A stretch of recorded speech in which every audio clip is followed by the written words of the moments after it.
కావాలంటే ఆనాటి పేపర్లను అన్నిటినీ తిరిగేయండి.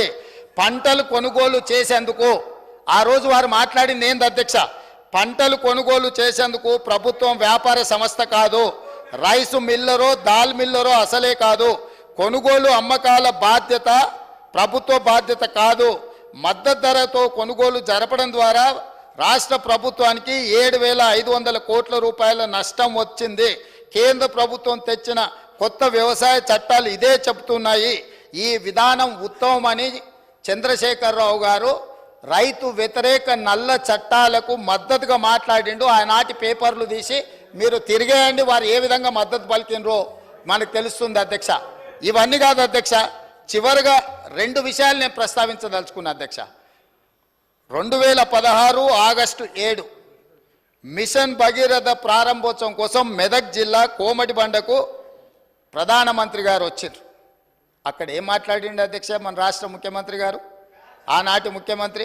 మీరు ఒక్కసారి రికార్డులు తిరిగేయండి. నేను తెలుగులో సింపుల్గా చెప్పదలుచుకున్న అధ్యక్ష, సభా సమయం అత్యంత కీలకమైన అంశాల మీద చర్చించాల్సిన అవసరం ఉంది కాబట్టి ఇప్పుడు నేను బాధ్యత గల తెలంగాణ ముఖ్యమంత్రిని, మాకు కేంద్రం నుంచి 50,000 కోట్లు కావాలి, 1,00,000 కోట్లు కావాలని కోరబోము.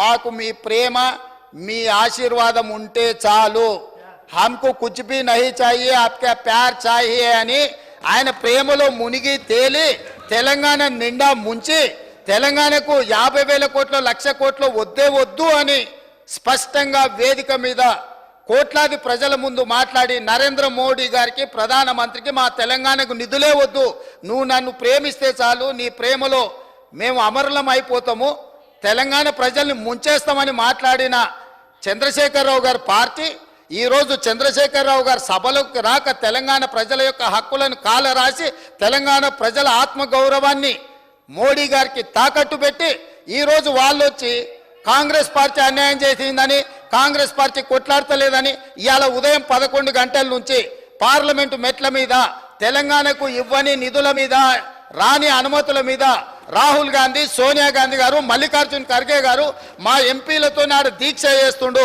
నీ రాజ్యసభ ఎంపీలు ఎక్కడున్నారో ఒకసారి లెక్క పెట్టుకో.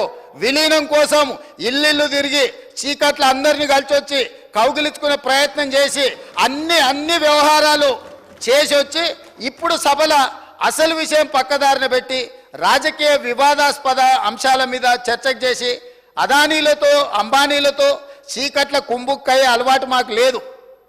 కాంగ్రెస్ పార్టీ ఆల్రెడీ మా మంత్రి గారు చెప్పారు, విద్యుత్ విధానం మీద ఇప్పటివరకు 10 ఏళ్ల పాలసీనే లేదు అధ్యక్ష. తెలంగాణకు విద్యుత్ పాలసీని తీసుకొచ్చి స్పష్టంగా తెలంగాణ రాష్ట్రం ఏ విధంగా విద్యుత్ పాలసీని తీసుకురాబోతుందో ఈ సభలోనే చర్చ పెట్టమని స్పష్టంగా చెప్పినాం అధ్యక్ష.